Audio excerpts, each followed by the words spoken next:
What's going on, guys? BouseFeenux here, and today we are taking a look at the longsword, which as of now is one of the most popular weapons in Monster Hunter World. Tons of new players are using this thing, and it's pretty easy to see why. It's got a low barrier to entry, long range for a melee weapon, great mobility, insane damage, and the weapons themselves look very, very cool. Also, it's got a pretty flashy moveset to boot, but before the Charge Blade and the Insect Glaive were introduced in Monster Hunter 4 Ultimate, the longsword was one of the first weapons to be considered OP by the player base at large. But that being said, I mean, in a game where you hunt large monsters, who wouldn't want to strap on a giant katana to take one down at least once, am I right? But anyway, just so you know, I have been reading the comments on previous videos, and this one has been a very popular request on almost every one of them next to the hunting horn and the ranged weapon, so don't worry, those are coming soon.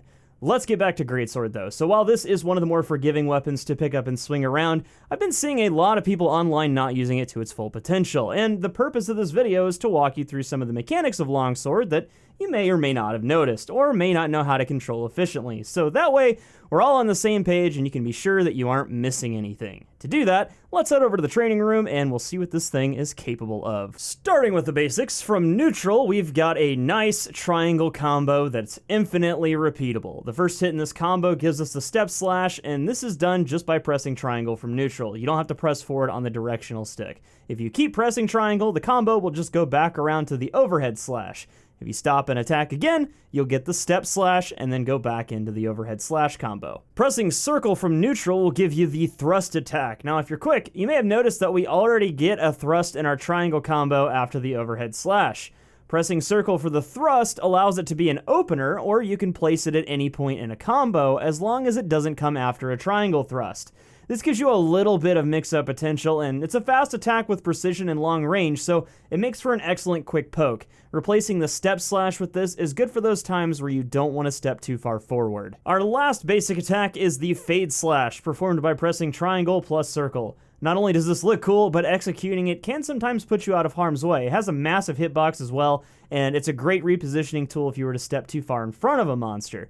The fade slash can be used at pretty much any point in a combo, and you can even do this move from neutral as you've been seeing so far. The fade slash isn't just for back hopping though. If you press left or right on the direction stick while executing a fade slash during a combo, you'll perform a lateral fade slash in the direction that you wanted to move. So real quick, let's review. We've got an infinite triangle combo that starts with a step forward and continues in place. We've got the neutral thrust by pressing circle that we can throw in at any point in a combo, unless the thrust was your last attack.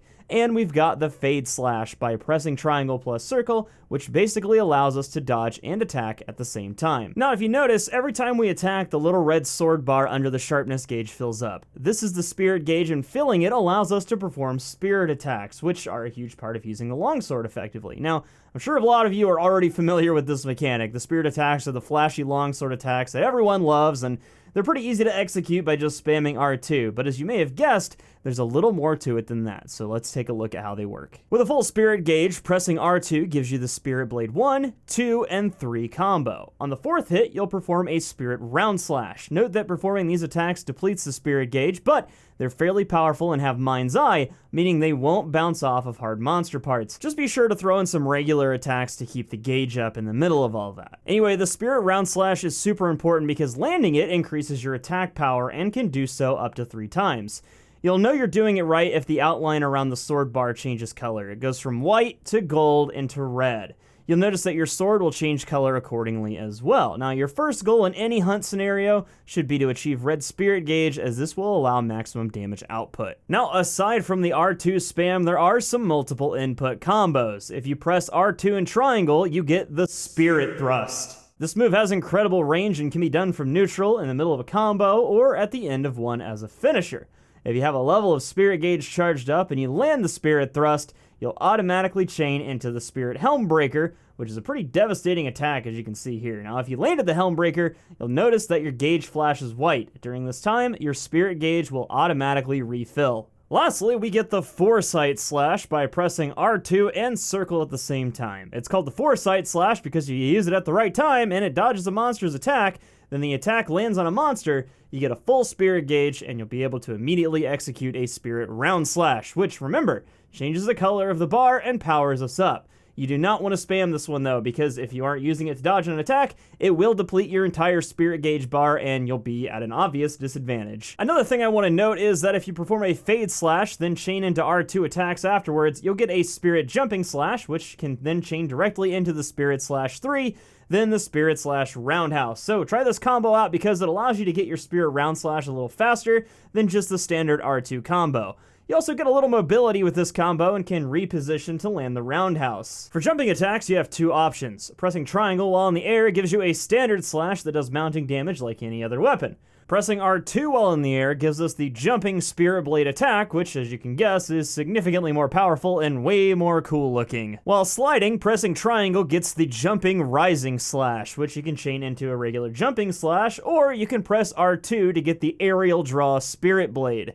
You can also chain the jumping rising slash into the jumping spirit blade slash. So as you guys can see, the combos just by themselves are pretty simple. You press triangle, you press R2, you press circle, you press triangle plus circle, etc. But the real challenge comes from learning to mix up all the tools at your disposal and knowing when to use each attack. Luckily, the longsword is fairly free-flowing and forgiving in terms of combos. Usually you'll get a cool attack no matter what you do, but that being said, the best way to learn any weapon is just to take it out and start hunting with it. As you encounter scenarios and different monster openings, you learn how to counter and punish their attacks. This goes for any weapon, but with that out of the way, let's take a look at armor recommendations. First and foremost, the focus skill is going to be your best friend with longsword. It increases the rate at which your spirit gauge fills, which means less hits required to get a full spirit gauge. Next, Power Prolonger isn't too shabby either, as it allows your spirit gauges to stay powered up longer, but honestly, I kind of see this as more of a beginner skill for longsword, because if you're aggressive enough, this really shouldn't be too much of an issue as you get more comfortable with the weapon and learn what attack rotations work well for you and when you can fit them in. Still, it makes for a pretty effective set of training wheels. Crit and affinity skills like Critical Boost, Critical Eye, and Weakness Exploit aren't a bad choice either, as longsword is a fairly fast and hard hitter. That critical damage can really add up, especially if you're attacking weak points. Early on though, good old attack boost is never bad to have around either, and in Monster Hunter World, with the affinity boost at higher levels, attack boost is just so good anymore. It's really, really good to have this. Lastly, a quality of life skill that's good for just about any fast attacking weapon that chews through sharpness is Speed Sharpener. This removes cycles from the sharpen animation down to a minimum of 1 cycle. This is super strong in some scenarios where you're fighting to keep your weapon sharp. Outside of those recommendations, I do highly encourage you to play around with some other armor skills and fine-tune the ones that fit to your playstyle though. But that about covers the beginner's look at longsword. Just as a last tip here, positioning is something you should be aware of when using the longsword in a group setting. Please do not be that guy. Your spirit attacks will trip up teammates and keep them from attacking, so when you down a monster and go in for some big damage, try to attack on a side of the monster that your teammates aren't on. They will thank you for it. But that is going to be it for today though, guys. And as I did mention earlier, I do plan on making a guide for every weapon, so sit tight because I'm working as fast as I can to get these to you. And right now, I know YouTube is flooded with guides like these, so I do want to take a second to let you know that I really appreciate you watching mine. It means a lot. Anyway, if you learned something new or you just enjoyed the video, leave a like down below and make sure to get subscribed to the channel so that you never miss a new video. And if you aren't already, consider joining my Discord using the link below to link up with tons of like-minded hunters on Xbox One and PS4. But until next time, I'm BouseFeenux. I'll see you at the next one, and as always, thank you so much for watching.